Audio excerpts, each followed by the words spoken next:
Hey guys, and welcome to the Hackinon's YouTube channel.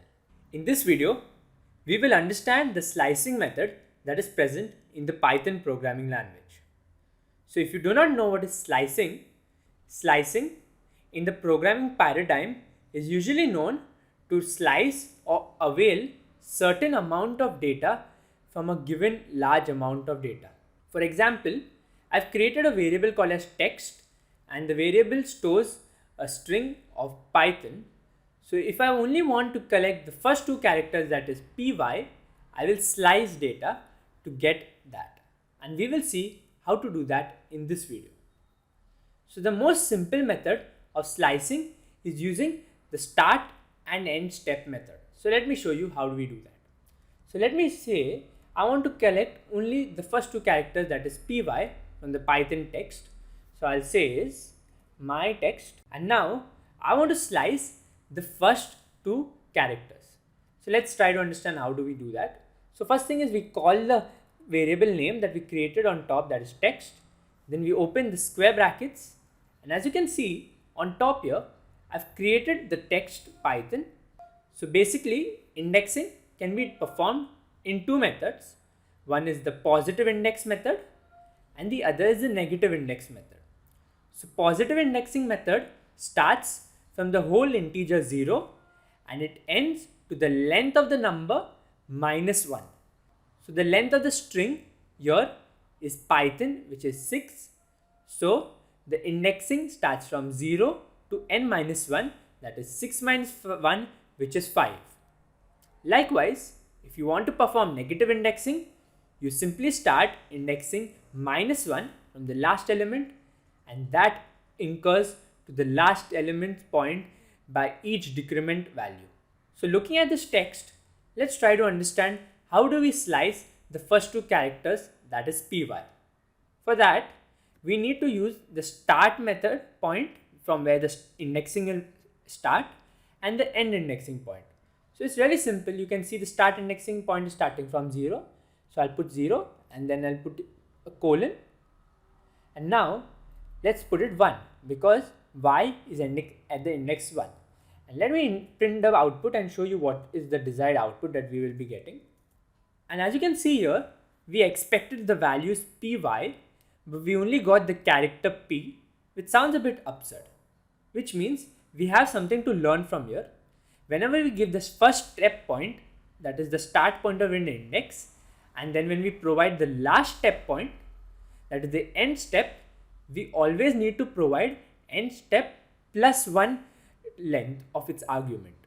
So what happened is its indexing started from 0 and this 1 was treated as n-1. So basically we stepped from 0 to 0, and that is why y did not get printed. So let me change that. So the end step argument should be n plus 1 of how much text we want to be sliced. So we want the text to be sliced from index 0 to 1. So the start point will be 0 and the end point will be 1 plus 1, that is the extra increment point, that is 2. And now if I run the program, well, things work fine, and this is a great point to note here. Likewise, so we also have something called as a step argument. So step argument basically allows us to get characters from a given string or data in increments of its index point.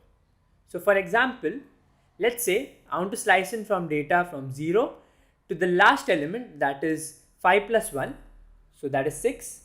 And now there's no step argument, but I would like to put that, and I'll put the step argument of 2.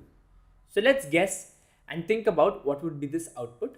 So let me run this program, and the output was PTO, and we provided a step of 2. So let's try to understand what happened. So first thing is the start point was 0.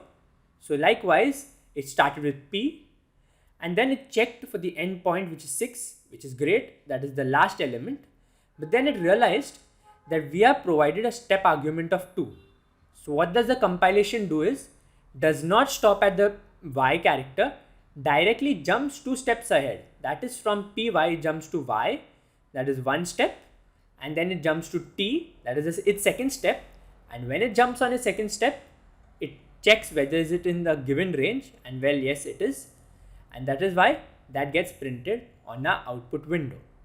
Likewise, it performs another set of 2 jumps, that is 1, 2, and on its second jump it prints O, and then it performs another 1 jump, and since the length of our string closes, it cannot perform its second jump, and that is why N does not get printed.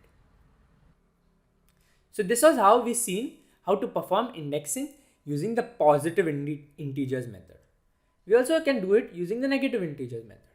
So let's say if I say my text is equal to text sliced at the index of -1, and if I run this, it's just that we get N as the output since we are slicing the -1 element. We can also perform negative indexing from a given range, that is, let's say from -1 to -4, and let's check what happens. Well, nothing happens over here. You do not get the output because we need to provide the step argument. So what happens is Python is reading the given form of text from -1, but it does not know it has to read the indexing in a negative fashion.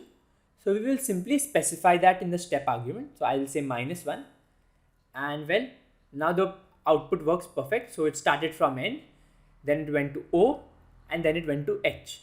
That is why it printed a value of no. This completely explains how we can slice in data to our desired output that we require. Slicing is really a good method when you want to play with certain data and scrap certain required information from your given data. If you like this video, don't forget to drop a like and subscribe to the Hackinon's YouTube channel, and let us know what video you would like to see in the upcoming set of videos, and we will bring that to you.